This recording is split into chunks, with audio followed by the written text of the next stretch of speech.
Hola chicos, perdón la demora, pero estaba en otro Zoom. Estaba en el Zoom con la clave anterior, entonces estaba esperándolos a ustedes sola.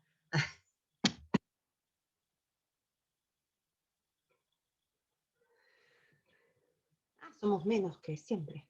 Por lo menos ya que somos menos, los puedo ver, aparte de verlo a Esteban, que siempre está acá.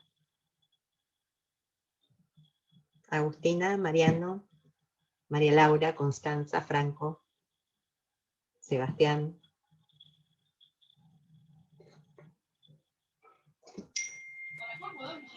Hola, profesora. Yo a veces apago porque se me corta la conexión bastante hasta ahora.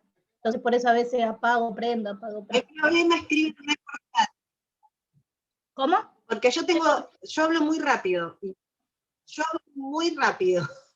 Y si ustedes no me frenan, o me preguntan, o hacemos un ida y vuelta, por ahí le meto y no les queda claro, o me quieren preguntar algo. ¿Eh? Bueno, somos poquitos. Hoy vamos a hablar un poquito de litigio estratégico. Yo les voy a dejar un escrito que hice. Voy a ver, no pude revisar del todo el Power, porque fui armándolo primero por escrito, así que se los voy a dejar para que lo tengan. Y vamos a hablar un poco del tema de lo que son los casos o litigios ambientales. Voy a ver si puedo compartir pantalla.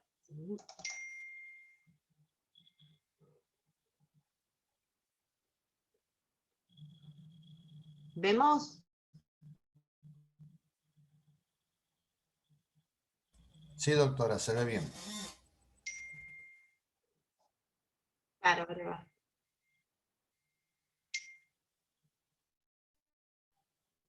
Está fatal el teléfono. Ahí está.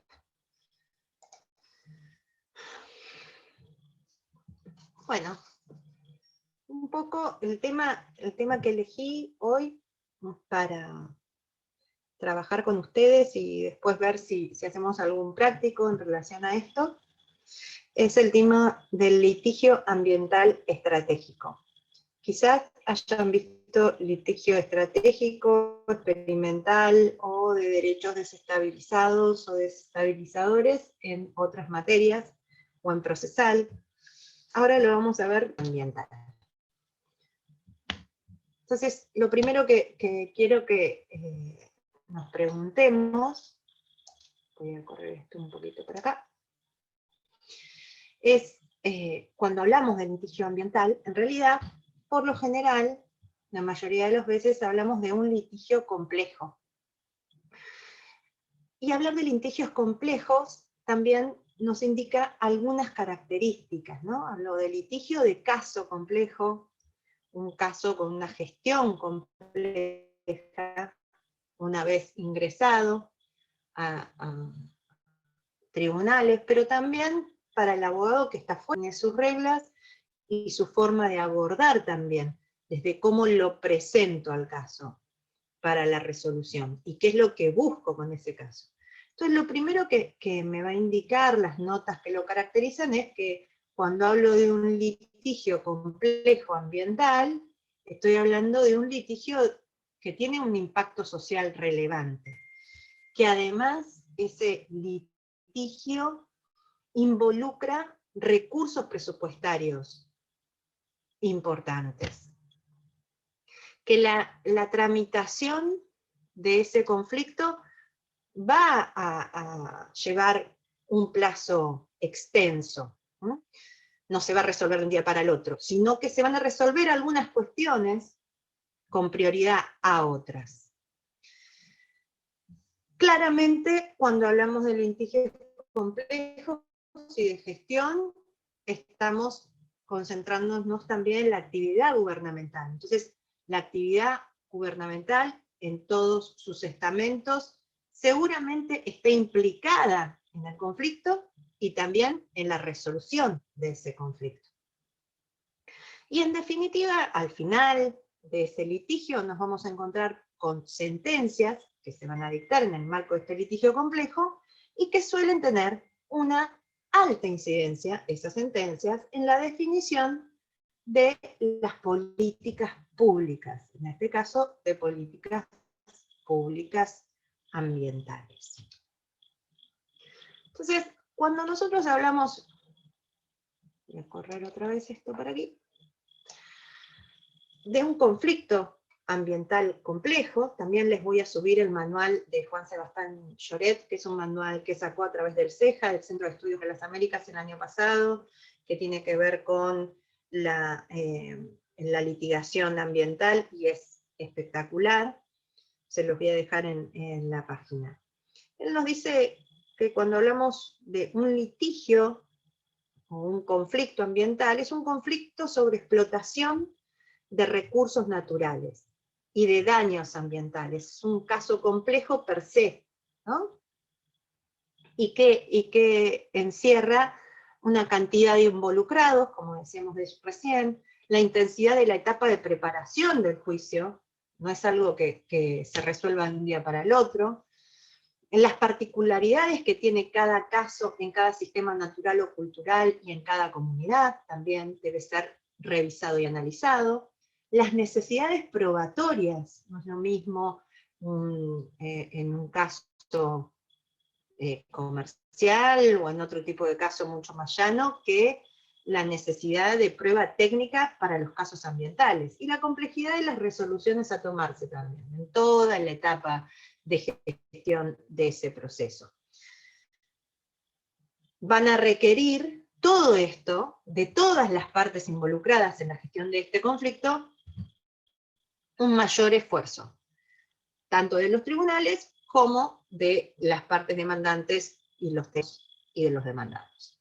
Entonces, intervienen comunidades originarias afectadas por un hecho determinado, por ejemplo, el caso resulta de una tensión mayor aún por la vulnerabilidad y las condiciones culturales de las víctimas que aplican o a las que se le aplica esta misión.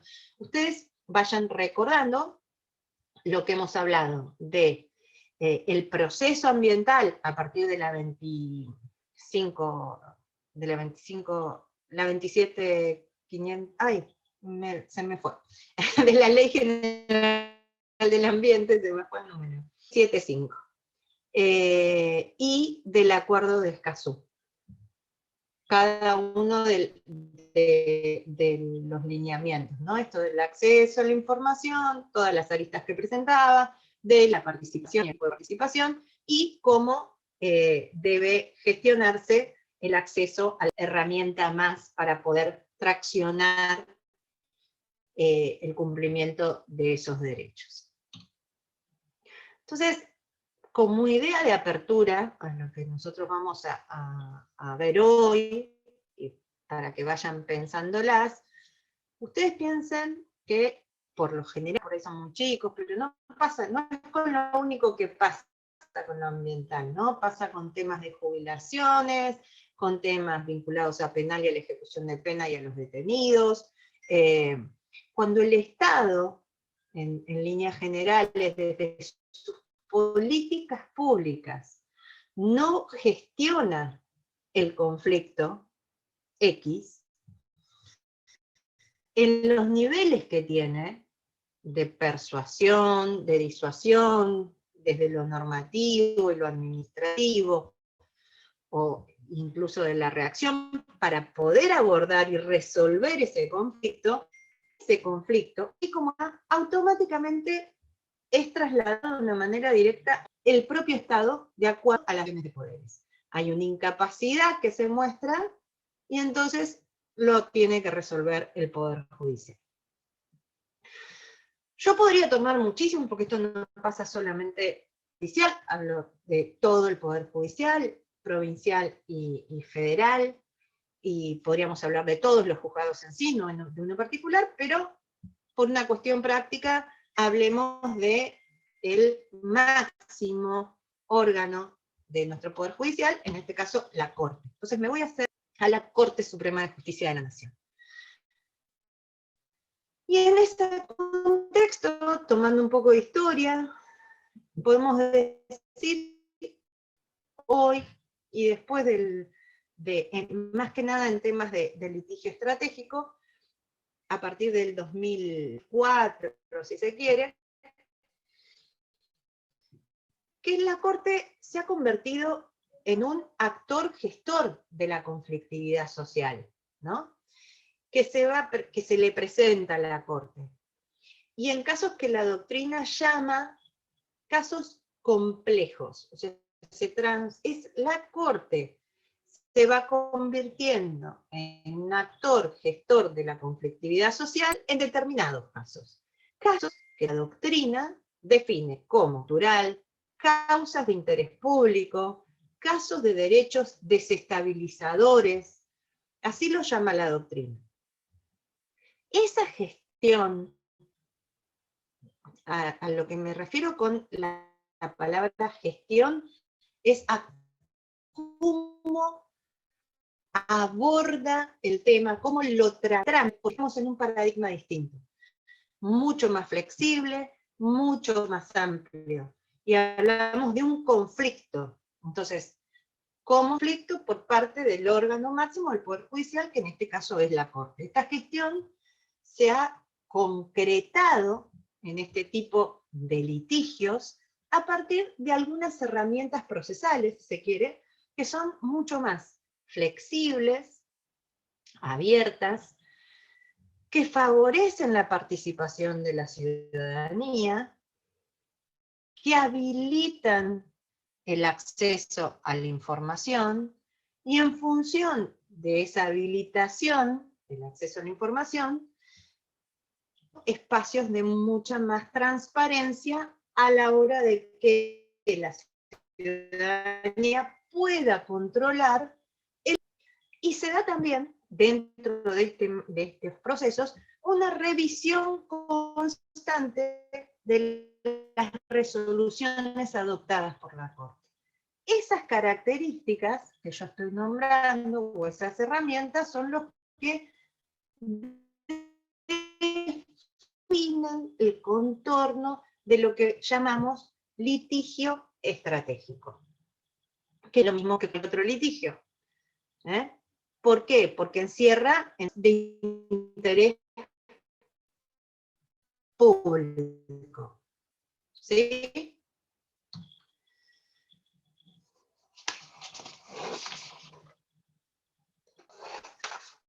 Les pongo, sí, para que vayamos pensando paralelamente a la definición de litigio estratégico, un poco de historia en materia de la Corte, ¿no? Nosotros tenemos, no lo puedo silenciar, nosotros tenemos una historia de trámite paralela, obviamente, al reconocimiento del derecho ambiental. Nosotros vamos viendo que hubo una etapa previa del derecho ambiental, en donde en realidad el reconocimiento sobre los recursos, o la tutela era sobre los recursos, después se va incorporando el hombre, y vamos pasando una segunda etapa de concreción o protección o búsqueda de un desarrollo sustentable. Hoy estamos ya en una tercera etapa normativa del derecho ambiental, en donde lo que se busca es un estado de derecho ecológico, y esto se va dando también en el recorrido jurisprudencial, que no arranca hoy, ¿no?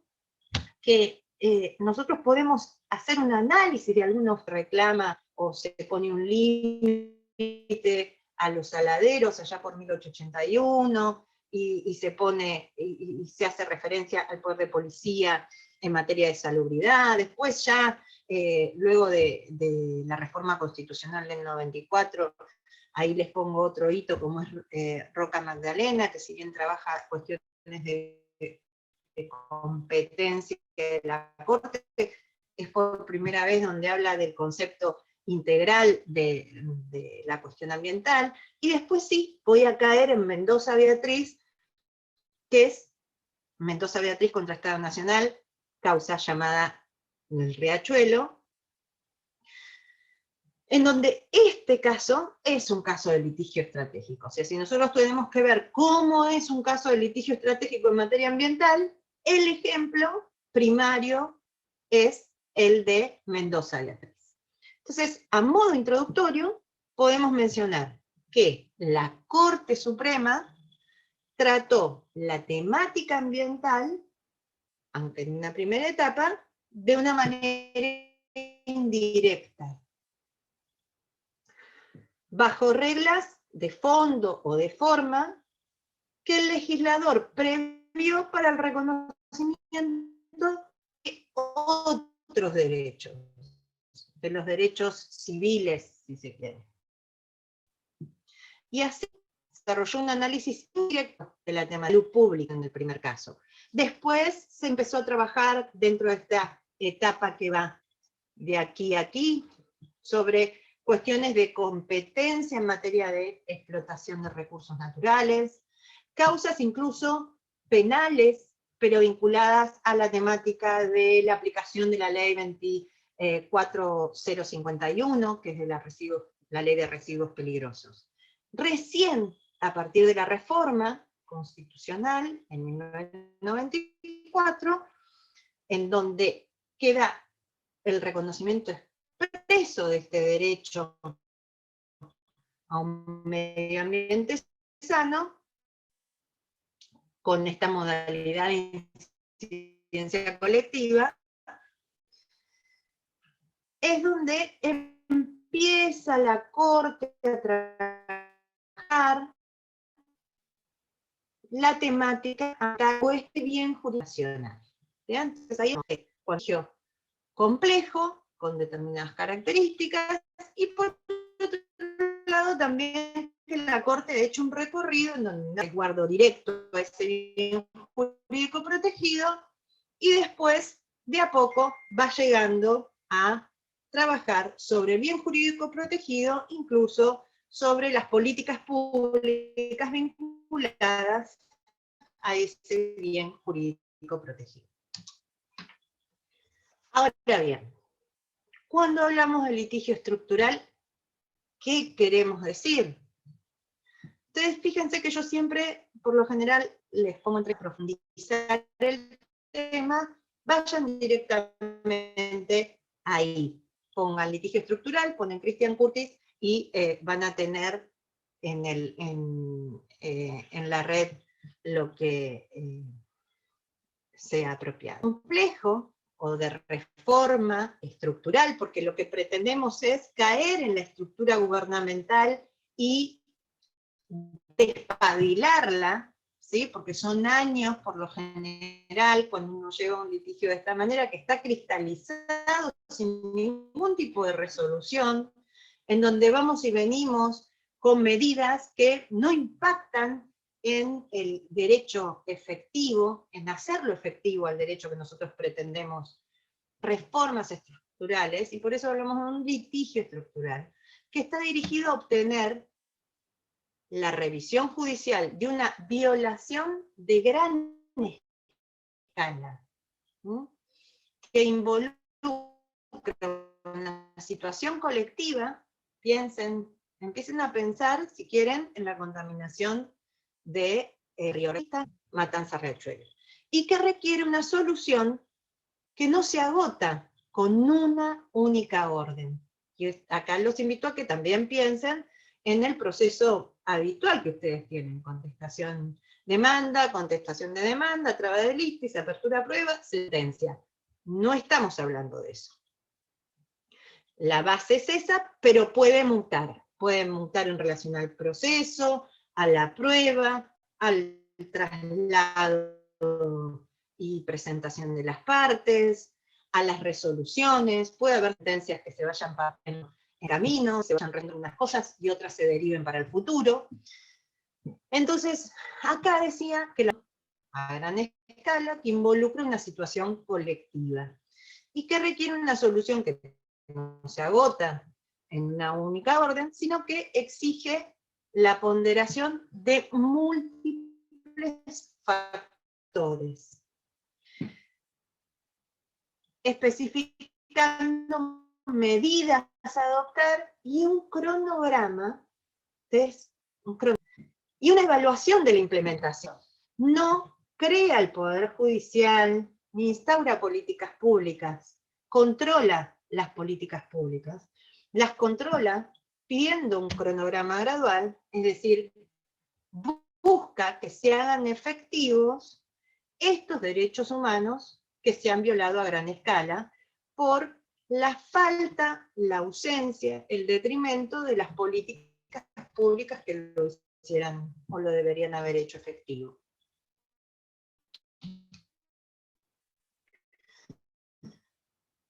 Una de las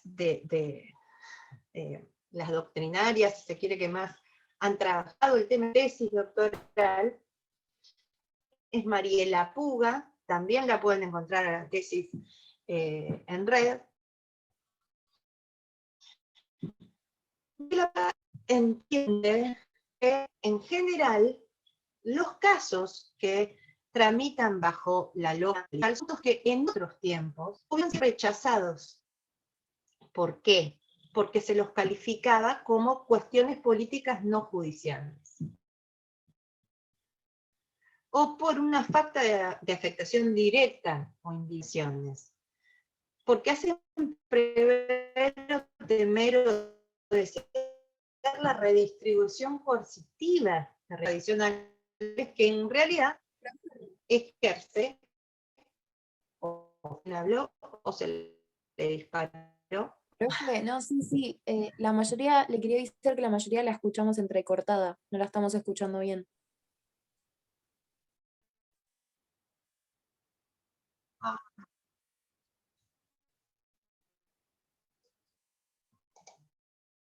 A ver, déjenme ver si tengo...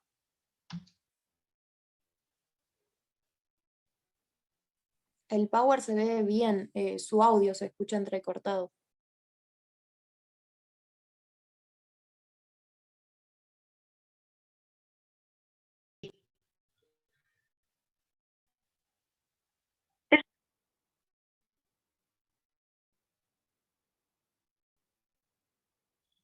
¿Me escuchan?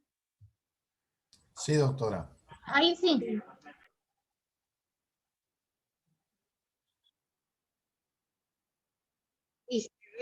¿Y se ve la pantalla? No, no. No.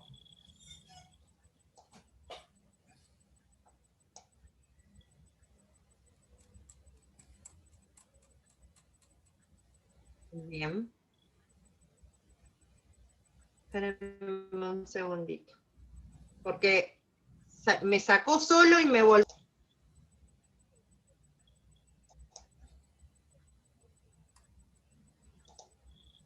¿Ahí? Ahí dice que está empezando a ¿Ahí compartir se ve? pantalla, pero todavía no vemos nada, doctora. No se escucha. Ahí sí estamos viendo el power. Qué No la raro, vemos. dice, está compartiendo pantalla, me dice a mí. Sí, ahora se ve el Sí, power. se ve, se ve, se ve. Pues mientras me escuchan, si me escuchan, genial. Si no, párenme, corten ustedes mismos y me dicen, no se les escucha. ¿Eh? Perfecto. ¿Vamos bien hasta acá? Sí, doctora. ¿O voy muy rápido? No, por mí. No, vamos bien. Bien. Bueno, no sé dónde, pero vuelvo sobre lo que le decía, que hacía referencia a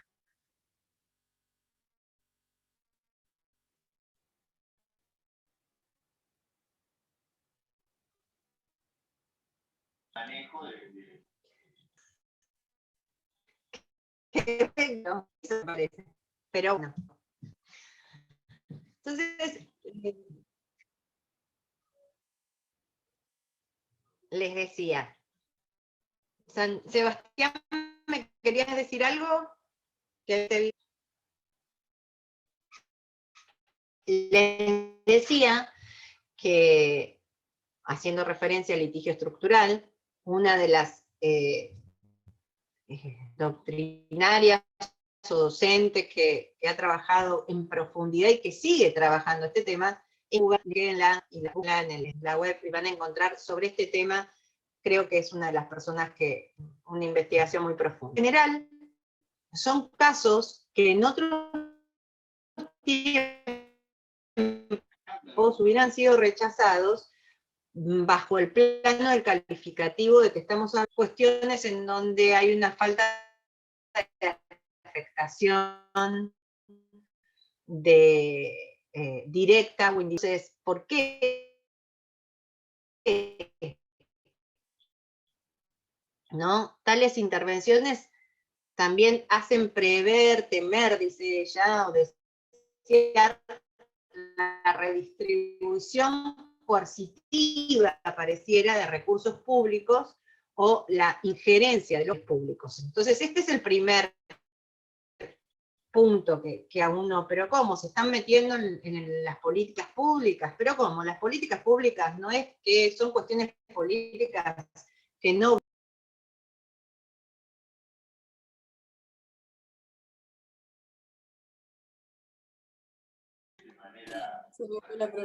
Ahí se le cortó, ¿no?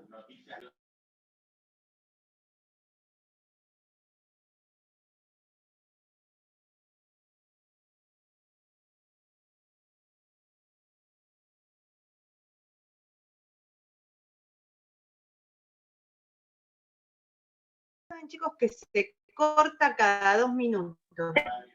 Sí, se corta mucho, profesora, una lástima.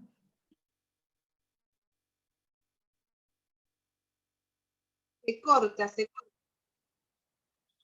Sí, la seguimos escuchando entrecortada, profe.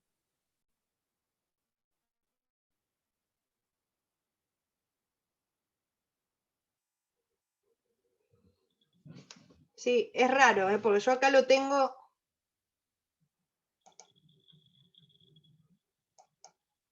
Al 100% tengo toda la red. Así que no sé por qué es.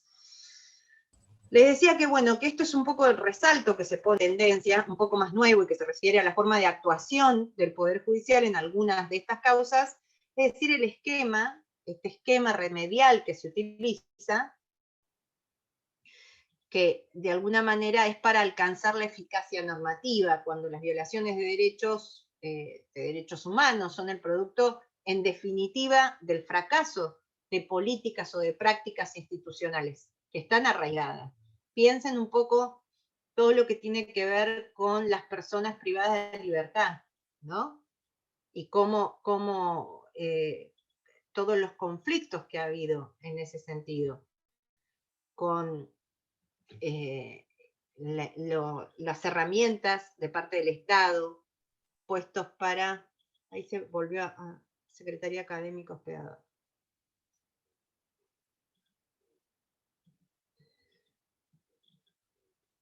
¿Estás, Valentina, por ahí, por lo que veo? Sí, acá estoy. Fíjate que se corta cada 2 minutos y que los chicos me dicen que aparece entrecortado. Ya se me cortó fácil 3 veces. No sé por qué es, porque acá en casa tengo bien, tengo 2 líneas por las dudas, pero bueno, nada, fíjate por las dudas para que por ahí es otra red que usamos hoy, otro Zoom, no lo sé. Y por último, en estos procesos, ¿qué es lo que se ve o la nota característica también que ella marca? Es que son procesos que interpelan, en definitiva, monitorean y revisan las instituciones o las políticas públicas. Esto es lo que hacen. Dictan medidas estratégicas que son multiformes, que escapan sustancialmente al marco de medidas de ejecución tradicionales. ¿Sí? Entonces, no es que está trabajando sobre políticas públicas, no las está gestando ni poniéndolas en práctica, el Poder Judicial las está interpelando, las está monitoreando, está controlando que respondan a los estándares en materia de derechos humanos.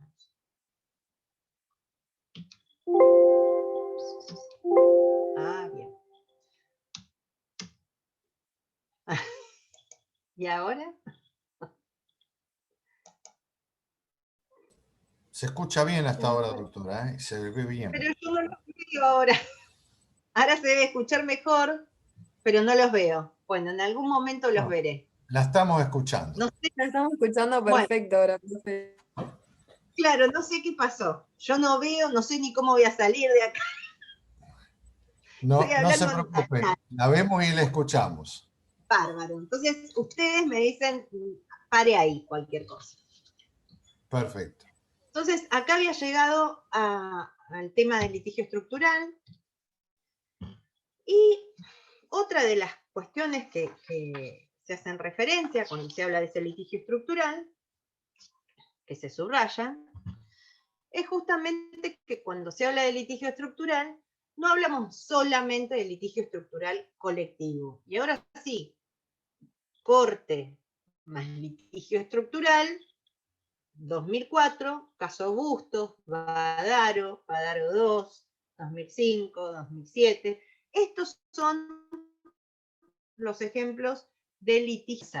A analizar desde la posición del demandante, una persona, para introducirse sobre el colectivo de jubilados y analizar políticas previsionales abordando el rol de sujetos públicos que debían efectivizar esos derechos, llámese el Congreso de la Nación, ¿no?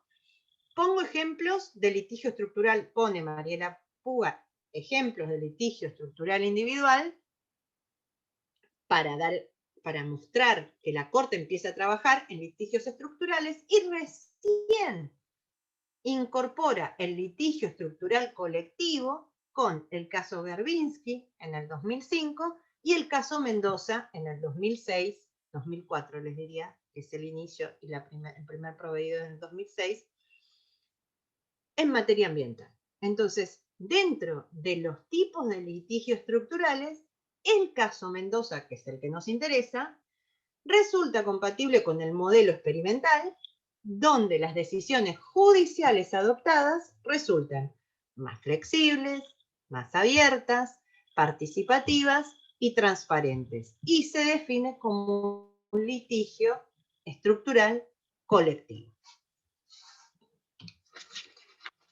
Las características, como habíamos hablado hoy, de ese litigio estructural son la multiplicidad de actores e intereses en juego, el carácter estructural de la violación bajo análisis de que se trate, la necesidad de diseño de un remedio que requiera planificación e implementación de largo alcance. Vayan tomando estas notas que va haciendo Cristian Curtis para después, cuando miremos el caso Mendoza, vamos a darnos cuenta que todos estos puntos y estas características se dan. Ahora, cuando se suma el hecho de que uno de los demandados es la autoridad estatal, se agrega un cuarto factor dentro de estas características del litigio estructural, que es la necesidad de respeto de la división de poderes.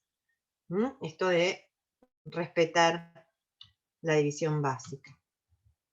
Entonces, cuando hablamos de litigio estratégico, no se debate, y esto es importante, no se debate acerca del reconocimiento jurídico de los derechos humanos. Yo no estoy diciendo corresponde o no corresponde el derecho al medio ambiente.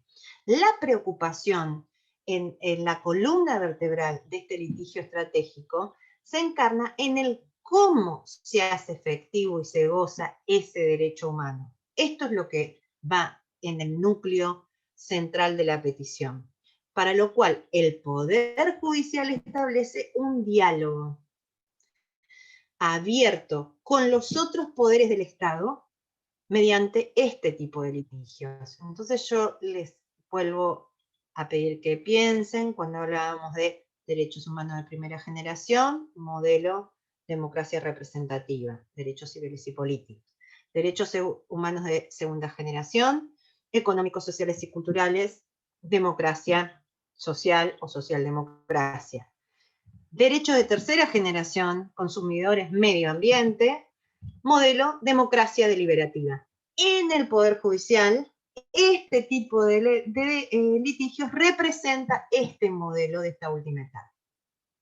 Cuando hacemos referencia a que para para que esta preocupación que encarna el efectivo goce del derecho, se debe dar un diálogo abierto entre el Poder Judicial y los restantes poderes del Estado, mediante este tipo de procesos. La práctica del derecho de interés público es aquella que utiliza conscientemente las formas del derecho para incluir en la deliberación democrática a quienes han quedado excluidos. Y esto tiene que ver con la nota de personas en situación de vulnerabilidad, para mantener procesos que garanticen esa deliberación y para preservar, por otro lado, acuerdos sistemáticos en los que se expresa el lenguaje del derecho. Ahora, como les decía hoy en este manual que tenemos de Lloret, para él el litigio estratégico ambiental encierra en definitiva algunas características que implican una flexibilidad procesal. Esto quiere decir que durante el trámite es posible que haya que evaluar elementos como la urgencia, la cautela, la precaución, la provisionalidad, la interdisciplina, y ahí acuérdense de los principios ambientales que vimos en la Ley General del Ambiente, haciendo sumamente particulares y complejas las decisiones que deben tomarse en el desarrollo. Otra de las cuestiones a tener en cuenta son las soluciones reestructurantes, remediales o dialogales. Y esto es el caso ambiental. En el caso ambiental, que es un conflicto estructural, la decisión judicial no se agota con una resolución de un punto particular que dirima el conflicto hacia el pasado, hacia algo que pasó, como sería, dice en este caso, una cadena de cierre definitivo de una firma, ¿no? Porque tuvo emisiones lesivas. O sea, una empresa no alcanza con cerrar la empresa, sino que lo que se proyecta es hacia el futuro, asumiendo la jurisdicción, una función atípica para contemplar los intereses encontrados, pudiendo incluir mandatos inyuntivos de naturaleza compleja para resolver un reclamo. Otro punto también es la ejecución mandatal, que existe posibilidad de tener que adoptar una microinstitucionalidad, procedimientos, tareas, fondos, distinción entre metas intermedias y finales, prohibiciones, en la ejecución de esas resoluciones y sentencias que va construyendo, y también se da finalmente en este tipo de procesos una complejidad recursiva en la etapa de apelación. Entonces, con el litigio estructural lo que buscamos es efectivizar derechos de incidencia colectivas vulnerados, como en un caso eventual de medio ambiente, y para eso el proceso tiene que ser participativo, abierto y flexible, se tiene que dar un proceso de diálogo y debe ser transparente. Díganme si me escuchan porque no los veo. Sí, doctora, se le escucha perfecto. Sí, ahora se escucha bien. Quizás era por el power que se escuchaba mal, pero ahora se escucha perfecto. No sé quién lo está administrando, pero cuando haga es que termine. Bueno, también hay un punto importante. Yo ahí tomé dos autores.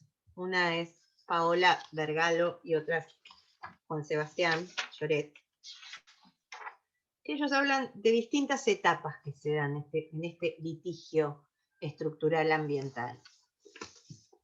En el caso de Paola Vergalo, ella explica que el resultado desestabilizador del nuevo litigio de derecho público como ahí se observan dos etapas.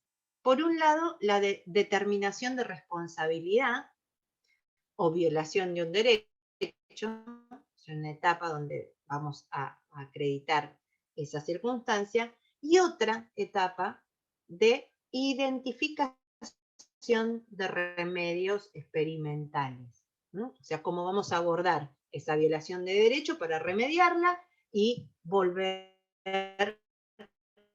a generar que este derecho efectivo. La justificación del control judicial, dice, de la administración pública, se funda tradicionalmente en el incumplimiento de los estándares de actuación y violación de derechos procedimentales y sustantivos de los ciudadanos por este tipo de litigios. En el litigio, que es este, o también llamado litigio de derecho público, se incorpora esa justificación clásica de la revisión judicial de la actuación administrativa, la inexistencia de mecanismos democráticos de acceso a la administración o el bloqueo de las vías de reclamo de los grupos desaventajados en el juego político de la llamada a poder actuar. No sé si se llega a entender esto que estoy diciendo. En el modelo experimental de órdenes estructurales, como es el caso de Mendoza Beatriz, responde a objeciones proponiendo un modelo deliberativo. ¿A qué objeciones? Aquellas objeciones que dicen que en el Poder Judicial no se da un proceso de deliberación, que ese proceso se da dentro del marco de otro de los poderes. Entonces la respuesta que se da desde el Poder Judicial con este modelo es, no, también acá se da un proceso de deliberación. ¿Y cómo? Y a través de audiencias públicas. Acá se da un proceso deliberativo en el que el demandante y los funcionarios de la administración también negocian la mejor solución posible en condiciones de provisionalidad y de transparencia bajo el arbitraje de un juez o de funcionarios delegados. Entonces, de esa forma los jueces no tienen por qué tener la última palabra en el diseño de la figura remedial, en definitiva. En cambio, las partes y los agentes de la administración tienen la oportunidad de participar con voz y voto, reforzando la legitimidad democrática que se da y que es propia al poder que ocupan, ¿no? En el caso de Lloret, él dice que hay dos etapas en el litigio estructural, y la primera etapa esencialmente está dirigida a la tutela inmediata de la realidad ambiental alterada y de su restablecimiento, con la eventual atención primaria de las personas afectadas, en el caso de que las hubiera, y en este primer escalón puede estar también signado por la necesidad de revertir una decisión ambiental gubernamental contraventora, es decir, la retracción de la decisión violatoria de la gobernanza ambiental, como por ejemplo la falta de un acceso a la participación previa en una autorización. Pensemos una evaluación de impacto ambiental, en donde no se le da participación a la ciudadanía y se habilita una empresa, ¿no? Lo cual puede ser único porque es una acción, puede darse también una acción de inconstitucionalidad o de nulidad en sede contencioso o compuesto, porque muchas veces puede haber una acción colectiva ambiental de objeto múltiple, reparatorio, más la invalidez normativa. En esa primera fase, la consecuencia que sigue es buscar la tutela inmediata o la invalidez normativa, que es arribar a la decisión estructural que hayan sido perjudicados, y toda esta primera fase es la expresión práctica de los principios de prevención, de precaución, pro persona y de reparación identificados en estos artículos del Acuerdo de Escazú. Lloret sigue diciendo que hay una segunda etapa, y que en esta segunda etapa el cumplimiento del objetivo establecido en la decisión de fondo anterior, es decir, la de la invalidez de norma o reestructuración ambiental, o en ambos casos, y que se reúnen diversas tareas de gestión judicial vinculadas a la implementación, basados en el principio de que quien contamina carga con los costos de la reparación. Conjugando eso con lo anterior sobre los instrumentos de tutela ambiental efectiva, que están previstos en el Acuerdo de Escazú, y en las fases estructurales del proceso ambiental habitual o bifásico. Ahora bien, también hay, y es como siempre, en las sentencias y en las sentencias ambientales en la etapa de ejecución, graves o grandes dificultades que se dividen, y que este autor que les vengo mencionando divide en dificultades políticas y dificultades procedimentales. Las políticas son las que tienen, o en donde hay interferencia para el cumplimiento, que está vinculado a los poderes discrecionales de otras ramas del gobierno. Y las procedimentales, porque en realidad hay una ausencia de regulación específica para este tipo de conflictos colectivos. Ahora, así vamos llegando a este caso, que es el caso de Mendoza Beatriz, contra Estado Nacional, por daños de contaminación ambiental del río Matanza-Riachuelo. Ahí se presentan 17 personas, esto es un poco para recordarles. Yo creo que vimos con ustedes el video de Lorenzetti, no me acuerdo explicándolo, pero esta es la primera vez que yo con ustedes lo pongo en papel, y vuelvo a repetir, así lo recuerdo, que hablamos de 17 personas ejerciendo derechos propios, algunos de ellos también en representación de sus hijos, demandando a 44 empresas, al Estado Nacional, a la provincia de Buenos Aires, a la Ciudad Autónoma de Buenos Aires, por el incumplimiento de los deberes concurrentes de la Nación de preservación, protección ambiental, al considerar que estos, todos los estamentos estatales, contribuyeron con su acción o con su omisión a contaminar el río Matanza-Riachuelo, donde viven y donde trabajan los demandantes. Los actores lo que pretenden es que se condene a los demandados a fin de que, fíjense, cesar y recomponer dos de las acciones previstas en la 25675. Distintas, ¿no? Entonces la Corte las va a separar. Primero va a tratar de que cesen, después vamos a tratar de recomponer, y último, indemnizar. La situación de contaminación de la cuenca, que ya tenía una población de 3 millones de habitantes, abarcados por Capital Federal y 11 partidos, también de la provincia de Buenos Aires, y además acumulando un reclamo de daños y perjuicios que se había ocasionado. Entonces, los actores dividen el resarcimiento de daños como consecuencia de la contaminación en dos grandes grupos. El primero compartiendo a las personas que habitan un asentamiento, un barrio informal, directamente continuo al río, y ahí empiezan a pensar ustedes también que no estamos hablando de una simple contaminación, y que en ese marco de contaminación, hay otros derechos que hacen a la familia, a los niños que están ahí, que se van a encontrar conculcados. Y en el otro grupo están los vecinos afectados, que poseen como común la característica que se desempeñan en el lugar como profesionales, ya sea como los médicos, los psicólogos, odontólogos, enfermeros, en el hospital intersonal de la zona. Entonces, con esto procuran que se repare la incapacidad sobreviniente, los gastos por tratamientos médicos, los gastos por una nueva erradicación, los daños morales, los psíquicos, los futuros, la pérdida del valor locativo de sus bienes inmuebles. Ahí vayamos pensando no solo en los económicos, sociales y culturales, sino también en los civiles. Se plasman en la demanda por los cuidados por los ciudadanos de Buenos Aires, son el interés de que se resarza el daño infligido al medio ambiente, a la recomposición en carácter transindividual. Entonces, una vez que se presenta la demanda, en realidad, si ustedes me preguntan, bueno, ¿vieron cuando hablamos al principio dijimos que podía durar en el tiempo? Todavía está abierta. El primer pronunciamiento es a 2 años de su presentación. Y en ese primer pronunciamiento, lo primero que hace es ordenar la situación, la Corte.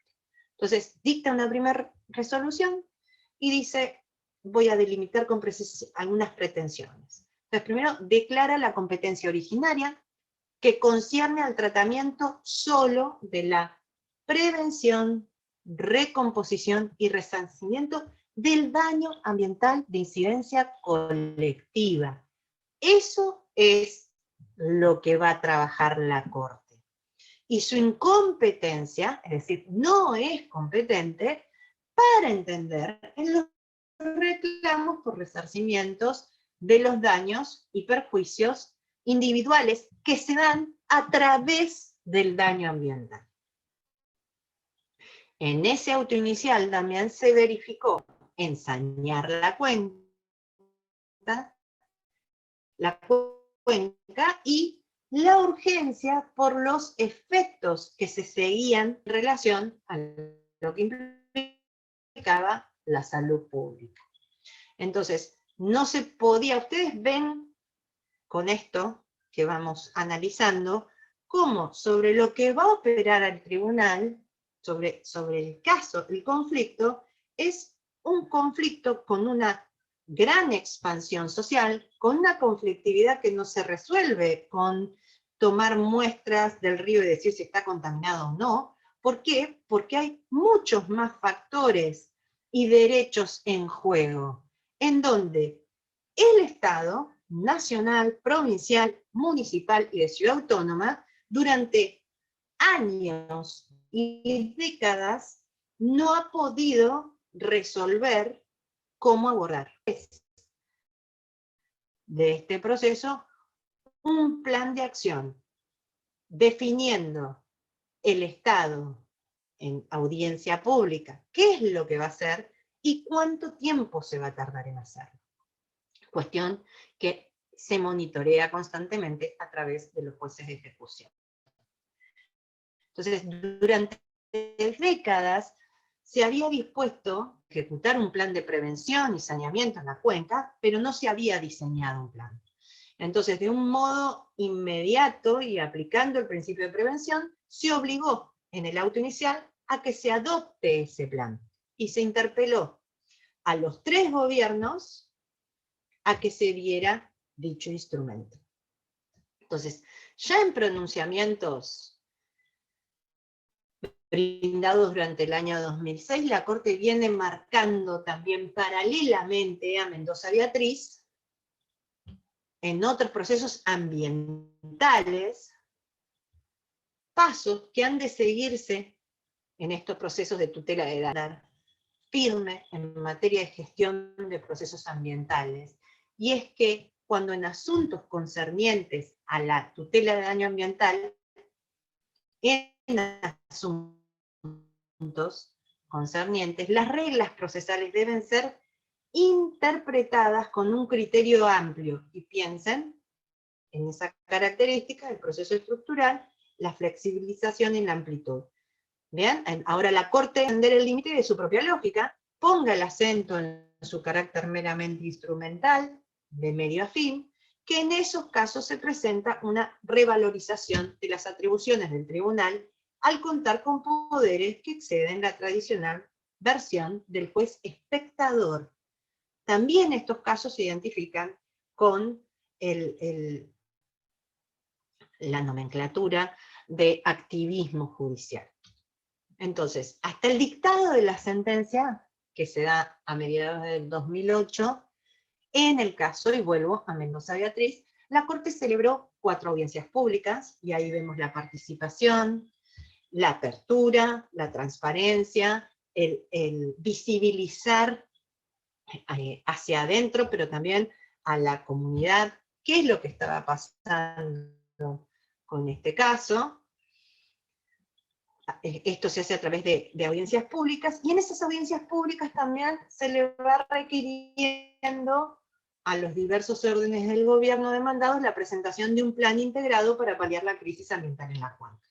Como resultado de la intervención, el Congreso, en este tránsito, sancionó una ley de autoridad de cuenca, que se identifica como ACUMAR, y los gobiernos de nación, ciudad y provincia firmaron un convenio marco para crear una mesa de coordinación de políticas de educación ambiental, y así se llega al dictado de la sentencia, que tiene como columna vertebral la prevención y la recomposición, y postergan en el tiempo la resolución de la responsabilidad individual de cada una de las empresas demandadas, cosa que aún no está definida a la fecha. Entonces, con esa sentencia, la Corte resolvió que, a través de la autoridad de Cuenca, a fin de remediar y de prevenir el daño ambiental en la cuenca, mejorando las condiciones de vida y de salud de las personas que viven ahí. También los estados demandados deben implementar, dice la Corte, un plan de sanidad, mecanismos para brindar información pública ambiental. Ustedes fíjense que esto está en la Ley General del Ambiente, o sea que no es nada que inventa la Corte. Está diciendo, cumplan la ley. Procurar evaluaciones de impacto ambiental de las empresas radicadas en la cuenta, rendición de cuentas por parte de los funcionarios a cargo de la implementación de estos planes con un plazo determinado, y la implementación del plan va a ser controlada por la Auditoría General de la Nación y las ONG, que en este proceso ingresan como terceros. Y finalmente, delega la ejecución, el control de esta sentencia en un juzgado, que en una primera etapa fue el Juzgado Federal de Quilmes, denunciado por algunas cuestiones vinculadas a la corrupción en lo que era la implementación de las obras, y después trasladar esa ejecución a otros dos juzgados federales que por jurisdicción correspondían. También quiero resaltar, antes de terminar, sobre la sentencia anterior, que en ese pronunciamiento, de alguna manera, para identificar cuestiones concretas que se fueron dando, lo que se buscó fue la relocalización de establecimientos industriales, un sistema de medición de calidad de aire y de agua, la detección de conexiones clandestinas, la relocalización de barrios de emergencia, plan de reconversión industrial, sistema de vigilancia epidemiológica ambiental y red de servicios públicos. O sea, fíjense cómo la Corte parece que está implicada en un proceso que es mucho más amplio que la cuestión del debate de un conflicto, va mucho más allá, y como les decía hoy, no terminó todavía, va dictando resoluciones por etapas y por conflictos particulares. Otro de los casos interesantes para ver, ya más cercano en tiempo, es el caso de La Pampa, la provincia de La Pampa con Mendoza. No sé si que por la edad lo identifiquen un poquito más. Histórica entre la provincia de Mendoza y de La Pampa, que se remonta a la construcción de la represa El Nihuil en la tierra de Mendoza, y que fue afectando así a las especies autóctonas y a los pobladores del oeste pampeano, que vieron, o se vieron obligados a migrar por el impacto ecológico, ¿no?, que se iba dando. Entonces, esa pelea interprovincial, aunque ustedes no lo crean, y por inoperancia o incompetencia del poder político para resolver conflictos, lo que se pretende, resolver estos conflictos que los otros poderes no pudieron resolver,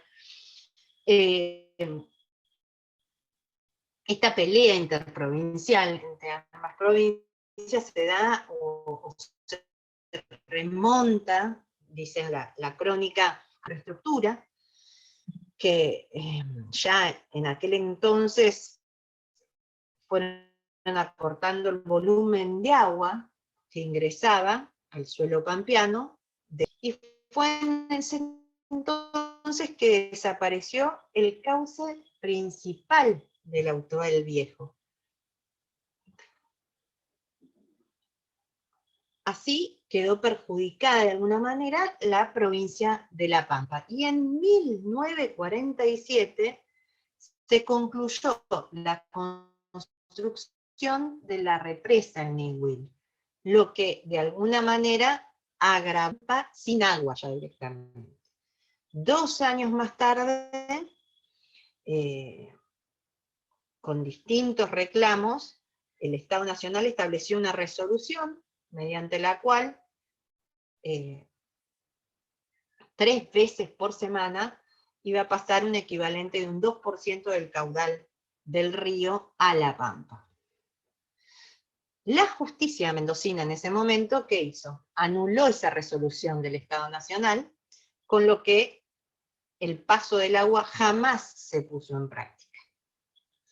En el 73, tras otros reclamos que se fueron dando de parte de la provincia afectada, se dicta un nuevo decreto estableciendo que la mitad de las regalías del complejo eléctrico quedarán en manos de los pampeanos. Pero, tal como venía dándose, la provincia de Mendoza se opuso y La Pampa jamás recibió nada. Ya más adelante, ya en una etapa democrática, en 1987, la disputa llega a la Corte, que declara que el río es interprovincial. El tribunal obliga a ambas partes a que llegaran a un acuerdo. Lo que ese acuerdo recién se plasma en 1989, con un protocolo de entendimiento. Y en el 92, ambas partes consensúan la construcción de un acueducto para que la provincia de La Pampa reciba agua proveniente del manantial de Punta de Agua. Y esa obra fue financiada por el Estado Nacional y de alguna manera fue paliando la problemática. Pero los conflictos nunca terminaron y siguieron en pie. Entonces, en el 2008 recién firman un convenio marco, ambas provincias, en el que se establece una distribución nuevamente de agua. Pero la legislatura pampeana se tomó 6 años para tratarlo y rechazarlo ese convenio. Así que todo eso deriva en un nuevo reclamo ante la Corte que, por parte de La Pampa, para que se fijara un caudal negociado entre ambas provincias. En el 2017, administraciones de Mendoza y de La Pampa que establecieran en el término de 30 días, ahí se lo pongo, un caudal hídrico apto en el río para moderar los efectos ambientales y económicos que sufría La Pampa. Y a lo largo de 2018, ambas provincias hicieron sus ofertas, pero propusieron caudales bastante alejados de lo que habían llegado a un acuerdo, que terminó siendo zanjado por la Corte en una determinada cantidad.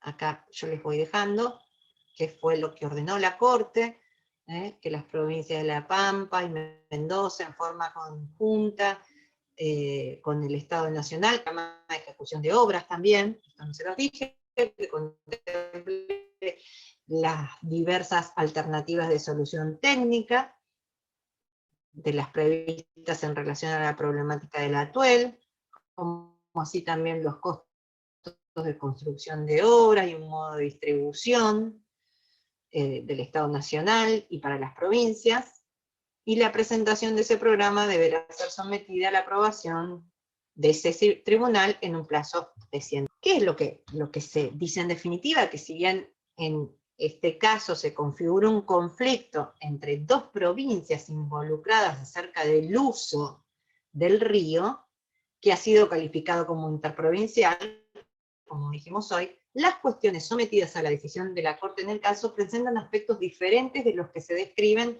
en otra sentencia, que es esta que les nombré hoy, aquella que hacía la indicación de que el cauce era interprovincial. ¿Por qué es diferente? Y esto lo resalté porque tiene que ver con esa flecha que hice al principio, ¿no? De que no estamos hablando del recurso, que estamos antes del 95, y que ahora estamos en este modelo de derecho, de Estado de Derecho Ecológico. Dice, ¿por qué es diferente? Dado que con el paso de los años conflicto involucra ahora cuestiones de mayor alcance y de derechos de incidencia colectiva incorporados en la reforma de la Constitución Nacional producida en 1994. Perfecto. El ambiente es un bien Profe, ¿dijo colectivo de 1994? Porque pertenencia nosotros en- comunitaria, de uso común indivisible. Y esta calificación cambia.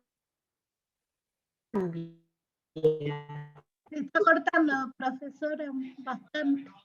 profe, Sí, no la escuchamos bien. ¿estamos? Se está cortando.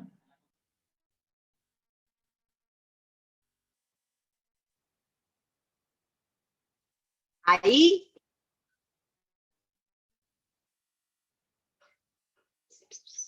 ¿Me escuchan? No, es que no estoy hablando, chicos, último. Que hay una diferencia, claramente, como la Corte está marcando acá, entre 1987 y 1994. Se corta, Que se corta. otras cuestiones, con mayor alcance.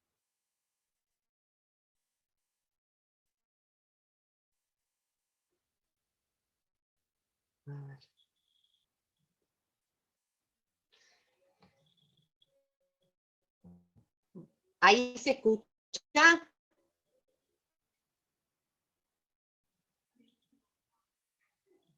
Hola, Sí, doctora, se le escucha.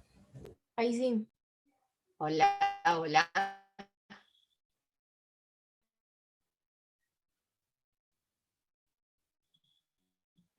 Lo distinto de aquel momento a hoy, dice la Corte, es que el ambiente, en este caso, en este momento, se están debatiendo otra amplitud. ¿Bien?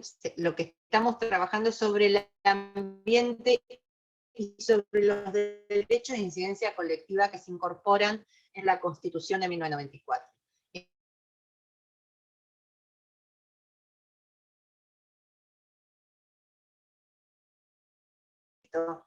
Cuya solución no solo debe ser atendida a las pretensiones de los estados.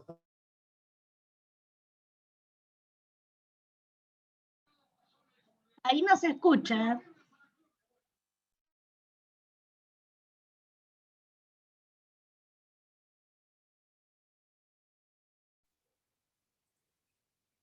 Profe,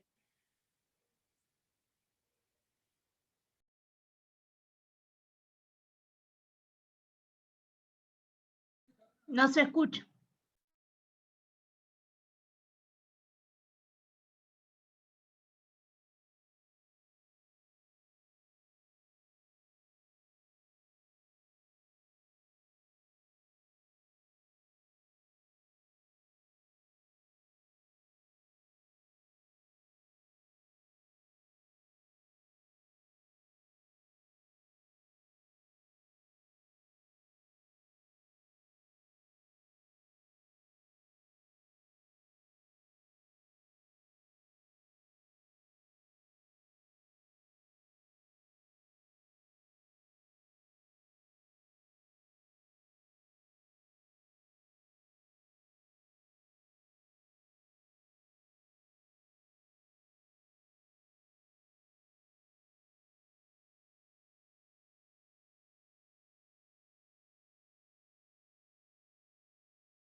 Bueno, ahora Ahí está, escuchan, justo.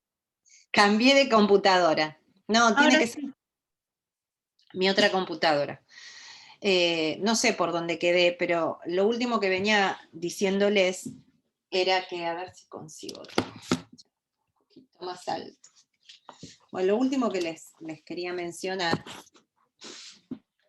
es que, lo que dice la Corte en relación a toda esta historia del río Atuel, y cuando en su momento dice que se ha calificado, que se ha resuelto la interjurisdiccionalidad del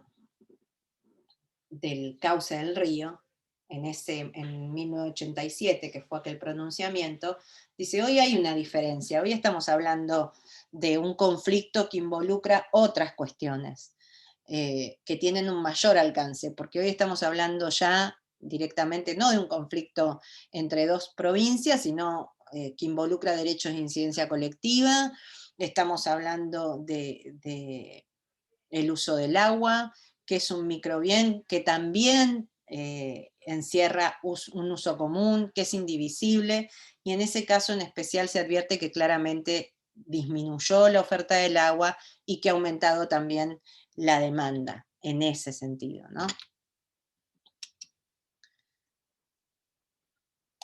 Entonces, esto era un poco lo que me interesaba que vieran, que esos son las notas de color o puntuales que se van poniendo como para definir que no estamos hablando simplemente de un amparo colectivo, va mucho más allá.